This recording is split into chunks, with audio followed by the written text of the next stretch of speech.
Exercise 7.5 चल रही थी बेटा अपनी, और 7.5 के हमने 11 क्वेश्चन कर दिए थे बेटा।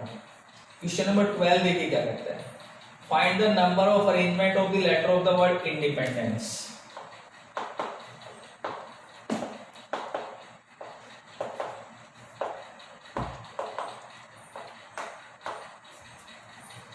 INDEPENDENCE,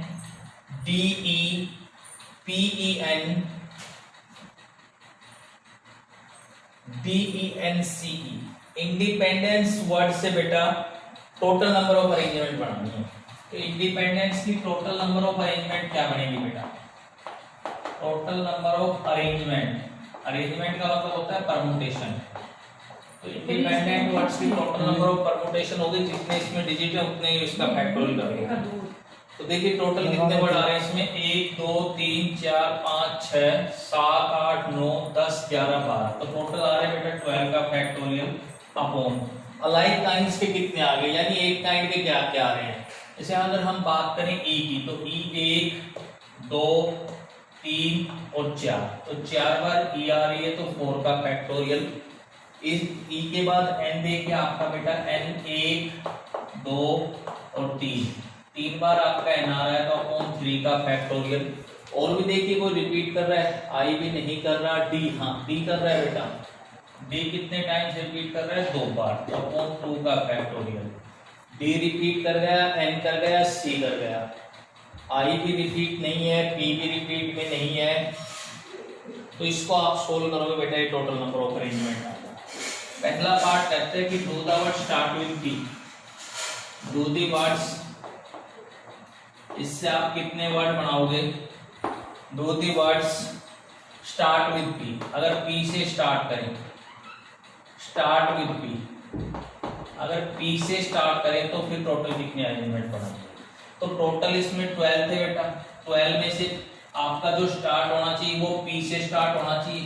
तो इंडिपेंडेंस में स्टार्ट पी से होना चाहिए, इस पी को छोड़ के बाकी क्या बच गया, I N D E, P आपने स्टार्ट कर दिया है, ई एन डी एन सी,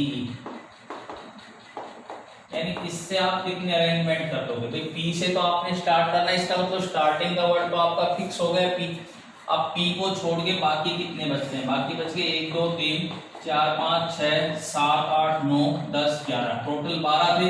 12 में से पी से स्टार्ट होनी चाहिए थी, आपका आएगा 11 फैक्टोरियल अपॉन। बाकी जो 11 वर्ड्स आपने लिखे हैं इसमें कोई रिपीट कर रहा है, बिल्कुल रिपीट कर रहा है बेटा, ये आपका 4 टाइम है। उसके बाद आपका डी 2 बार आ रहा था और एन आपका 3 टाइम्स आ रहा था। इसको आप सॉल्व कर दोगे, स्टार्ट विद पी से आ जाएगा बेटा। थर्ड पार्ट कहता है कि do all the vowels are occur together. Third part में कह रहा है कि do all vowels, do all the vowels occur together, always occur together, always occur together. इसका मतलब ये है बेटा,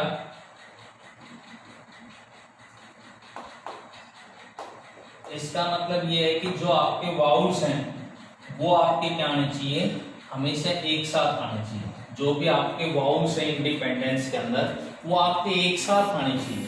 तो इंडिपेंडेंस में से आप वाउल वाउल उठा लो जो एक साथ आने चाहिए। तो पहले कॉन्सोनेंट देखिए आपका एन हो गया, डी हो गया आपका कॉन्सोनेंट, पी आपका कॉन्सोनेंट हो गया, एन आपका कॉन्सोनेंट हो गया, एन के बाद डी आपका कॉन्सोनेंट हो गया, ई वाउल एन कॉन्सोनेंट हो गया और सी कॉन्सोनेंट हो गया। ये तो आपके हो गए बेटा कॉन्सोनेंट। अब वाउल कहता है वो सारे एक साथ आने चाहिए। तो वाउल क्या क्या बचते हैं आपका, आई बच गया, ई ई ई ई, 4 टाइम्स आपका ई बच गया, 3 4। तो ये थे बेटा आपके। देखिए आपने इंडिपेंडेंस को लिखना था बेटा, और वो कहता है कि वाउल एक साथ आने चाहिए। तो पहले मैंने कॉन्सोनेंट लिख दिया फिर वाउल लिख दिए। तो जब वाउल एक साथ आएंगे तो बेटा एक वर्ड तो ये होगा आपका, टोटल काउंट करके देखो 1 2 3 4 5 6 7 8 9 10 11 12, पूरे हुए 12। अब देखो वो कहता है कि आपके जो वाउल्स है वो एक साथ आनी चाहिए बेटा, तो वाउल को हमने एक साथ कर दिया तो कॉन्सोनेंट पढ़ते हैं आपके 3 3 6 और एक साथ 7 कॉन्सोनेंट हो गए। और जो वाउल आएगा वो कहीं भी आए जब एक साथ आए, एन के बाद आए तो ये सारे एक साथ आए, डी के बाद आए तो एक साथ आए, पी के बाद आए तो एक साथ आए, कहीं भी आए ये सारे एक साथ आने चाहिए। तो टोटल 7 और 1 ये हो गया बेटा, तो ये आएगा 8 फैक्टोरियल अपॉन 8 में आपका n 3 टाइम्स आ रहा है और जो आपका d है वो आपका 2 टाइम्स आ रहा है बेटा। ठीक है, ये हो गए वाउल ऑलवेज अकर्स टुगेदर के केस। इसके साथ साथ देखिए बेटा, जो आपने वाउल लिखे हैं आई ई ई ई ई, क्या जरूरी थोड़ी है कि वाउल इसी सीक्वेंस में आए, भाई इनको भी तो हम बदल के लिख सकते हैं। वाउल एक साथ आने चाहिए तो हम इसको यूं भी तो लिख सकते हैं, बोलो लिख सकते हैं कि नहीं लिख सकते? इसको ऐसे भी लिख सकते हैं, कोई वाउल एक साथ ही तो आने चाहिए, इसको हम ऐसे भी तो लिख सकते हैं। तो जब ये वाउल एक साथ आएंगे तो इनको जब आप बदल के लिखोगे तो कितने केस बनेंगे? 1 2 3 4 5 फैक्टोरियल अपॉन ई आपका रिपीट कर रहा है 4 टाइम अपॉन 4 का फैक्टोरियल, ये 5। ठीक है बेटा, ये हो गए जब आप इन वाउल को बदल के लिखोगे। तो इसको सोल्व करेंगे आप, तो आपका जो आंसर आएगा वो आएगा 8 फैक्टोरियल 8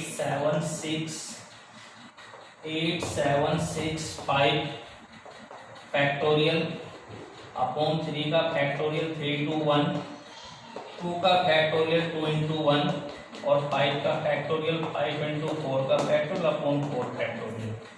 4 से 4 कट जाएगा, 6 से आपका 6 भी कट गया, 2 से आपका 4 कट गया बेटा। ठीक है, इसकी गुणा करोगे आप,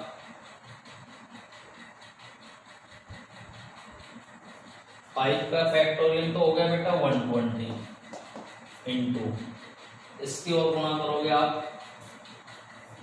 35 की 4 से 140 ही आती, 2 0 48 16,800 केस आ गए बेटा जब वाउल आपके एक साथ आएंगे।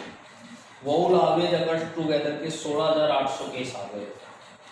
चौथा पार्ट कहता है do the vowels never occur together. चौथे पार्ट में कहता है बेटा कि वाउल आपके एक साथ नहीं आने चाहिए। यहाँ तो कहता है do the vowels always occur together, इसमें कह रहा है कि all the vowels never occur together, कभी भी एक साथ नहीं आने चाहिए।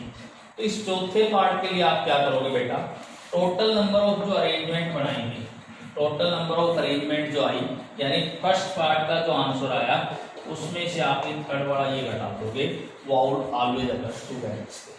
भाई टोटल केस में से वाउल जो आपके एक साथ आ रहे हैं 16,800, इस केस को आप जब घटा दोगे बेटा तो आपके पास वो केस बच जाएंगे जब आपके वाउल क्या होंगे, कभी भी एक साथ नहीं आएंगे। ठीक है, लास्ट पार्ट है, इससे टोटल कितनी अरेंजमेंट बनेगी इसी क्वेश्चन का लास्ट पार्ट बेटा, कि beginning with I and and with P, जो आई से स्टार्ट हो और पी पर खत्म हो। इसका मतलब आई आपने पहला वर्ड ले लिया और इसका बार बार आपने क्या ले लिया, पी ले लिया। अब आपने बाकी की 10 को अरेंज करना है। आई से स्टार्ट होने चाहिए और पी पर एंड हो, तो आई से स्टार्ट और पी पर एंड होने के बाद आपके ये 10 और बचते हैं, 1 2 3 4 5 6 7 8 9 और 10। ठीक है बेटा, अब इन 10 को आपने अरेंज करना है। ये 10 क्या क्या है, 1 2 3 4 5 6 7 8 9 10, इन 10 को अरेंज करो, ये बनेंगे टोटल बेटा 10 फैक्टोरियल अपॉन, इसमें आपका 4 टाइम्स है, डी आपका 2 टाइम्स है और ई आपका 3 टाइम्स है। इसको आप सोल्व कर दोगे कि टोटल नंबर ऑफ अरेंजमेंट आ गई जो आई से स्टार्ट होंगी और पी पर एंड होगी। ठीक है।